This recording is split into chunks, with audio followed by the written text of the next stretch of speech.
Buongiorno a tutti ragazzi, bentornati sul canale e buona domenica in primis. Prima di iniziare questo nuovo contenuto è la domenica di Inter-Napoli stasera alle 20:45, quindi le ultime dai campi, probabili formazioni, un'analisi tattica veloce aiutandoci con la lavagna qui dietro per capire un paio di situazioni a livello offensivo per metterli in difficoltà. Lucca, Benfica, c'è l'accordo tra le parti, sarà il calciatore a decidere. Queste sono le ultime, fatemi sapere la vostra qui sotto nei commenti. Se vi va, iscrivetevi al canale attivando la campanellina, ovviamente se passate per la prima volta sotto questo contenuto, e se vi piace il video un bel like, fa piacere al sottoscritto e come sempre diamo una mano all'algoritmo. Andiamo diretti con le probabili formazioni e poi ci spostiamo alla lavagna per condividere quel paio di situazioni che l'Inter comunque soffre, dove possiamo andare possibilmente in rete. L'Inter dovrebbe schierare questo 11: Sommer in porta, Bissek, Akanji e Bastoni, Luis Enrique o Carlos Augusto in ballottaggio, Barella, Cialanoglu, Zelischi e Di Marco la linea di centrocampo, Lautaro dietro la punta, Thuram. Il Napoli, che a quanto ci fanno sapere torna sui suoi passi, quindi non con Lang a sinistra ma schierando Elmas a sinistra, avanzando Politano, dovrebbe partire con questo 11 stasera: Savic tra i pali, Rachmani, Juan Jesus, Buongiorno, Di Lorenzo, Lobotka, Scott McTominay e Spinazzola la linea di centrocampo, Politano e Elmas dietro la punta, Højlund. Io sono totalmente d'accordo con questa formazione perché l'abbiamo spiegato anche ieri, alzando comunque Di Lorenzo sulla destra e quindi facendo scalare Politano sulla tre quarti, ti ritrovi tre centrali di ruolo, due con piedi eccellenti, Juan Jesus e Rachmani, e l'altro un marcatore che nell'uno contro uno comunque non è secondo a nessuno. Quindi una formazione sì che riesce o riuscirà, speriamo, a tenere botta dal punto di vista difensivo, che però non sta andando a San Siro per prendersi solamente un eventuale punto. Le situazioni tattiche che volevo analizzare con voi sono in base all'altezza media della linea difensiva. L'Inter è prima per altezza media della linea difensiva, superando i 50 metri, 51 metri e rotti, seguita proprio dal Napoli che arriva quasi ai 50 metri, 49 e 80 e qualcosina dal punto di vista della linea difensiva media. Quindi calcolando che l'Inter alla linea di difesa a ridosso del centrocampo molte volte supera la mediana, diventano fondamentali le posizioni dietro ai quinti, dietro ai loro quinti, che risultano molto alti dal punto di vista della posizione. Quindi dovresti verticalizzare immediatamente in queste zone del campo per poter poi metterli in difficoltà nel caso ovviamente ti stai difendendo. Quindi sono importantissime le scelte in questo caso. Spinazzola, Elmas, Politano e lo stesso Di Lorenzo hanno per me la maturità giusta per scegliere in una determinata situazione la linea di passaggio più congeniale e che potrebbe rendersi più pericolosa dal punto di vista offensivo. Nel caso ovviamente siamo noi in possesso e l'Inter è rientrata bene, perché l'Inter ha difficoltà nelle transizioni con i quinti a fare questa spola e quindi a trovarsi solida dal punto di vista degli uomini in difesa. Nel caso si scende qui e ti trovi il quinto comunque in posizione, dobbiamo raddoppiare questi quinti, che possano essere Di Marco, che possa essere Carlos Augusto, Luis Enrique. I quinti dell'Inter vanno raddoppiati con due calciatori del Napoli per far uscire il braccetto di qua o il braccetto di là. Qui si creerà lo spazio da andare ad attaccare per affondare in area di rigore e portare due calciatori del Napoli a raddoppio sui quinti per avere poi la scelta di passaggio e lo spazio che si va a creare. Nel caso si scende qui e tu hai il raddoppio, comunque ti dovrebbe rimanere il calciatore del Napoli qui e l'altro che ha seguito l'azione per uno scarico dietro o per un eventuale palla al centro, sia sul primo palo e sia sul secondo. Quindi dal punto di vista della transizione l'Inter soffre un tantino il recuperare immediatamente con i quinti una situazione tattica che comunque potrebbe mettersi in maniera pericolosa. forse meno sulla loro sinistra con Di Marco, dall'altra parte comunque si sta facendo un lavoro diverso con Enrique, anche perché lo si sta facendo diventare dal punto di vista tattico, un attimo che riprendo le formazioni, dal punto di vista tattico lo si sta facendo diventare o adeguare, ecco, ad essere un quinto, quindi dobbiamo sfruttare verticalizzazioni se siamo noi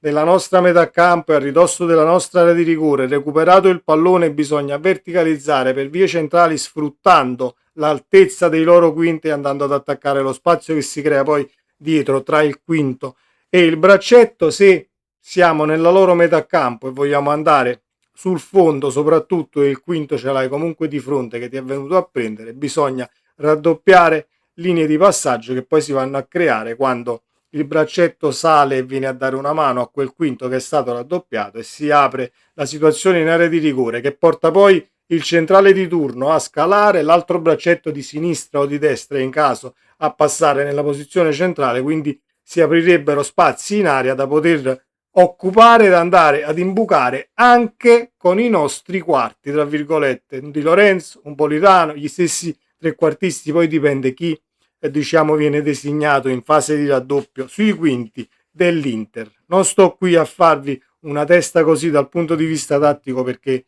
serve, ma relativamente bisogna mettere in campo la giusta dose nervosa e per dose nervosa non sto qui a dirvi falli ogni 3 secondi e su ogni pallone bisogna fargli saltare i denti, assolutamente no. Nervosismo che deve portare a una concentrazione massima perché serve una partita impeccabile da parte del Napoli per riuscire a portare a casa minimo, e dico minimo, un punto perché ne abbiamo già parlato ieri, ma non dobbiamo entrare in campo difendendo lo 0-0, anzi diciamo fino a che ci è possibile cercare di riuscire a scardinare la difesa e al limite buttarla dentro andando in vantaggio. Poi se sei a 10 dalla fine, un quarto d'ora dalla fine, ti sei stancato, devi tirare un attimo i remi in barca e diciamo tirarti un 1-1 che sia uno 0-0, allora lì posso anche capire, però devi entrare in campo per dare uno schiaffo a questo campionato, perché come abbiamo detto ieri lo schiaffo l'abbiamo subito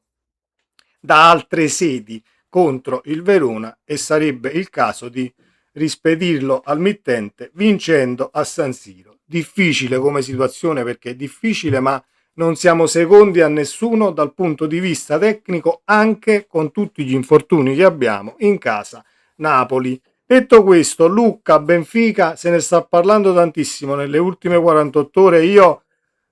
non so come potrebbe andare in porto un'operazione del genere perché prima ci facevano sapere il Napoli deve riscattare il calciatore prima di poterlo prestare a chiunque eccetera eccetera, quindi può darsi che il Napoli abbia un accordo con l'Udinese, lo riscatta e poi lo manda in prestito, però le ultime news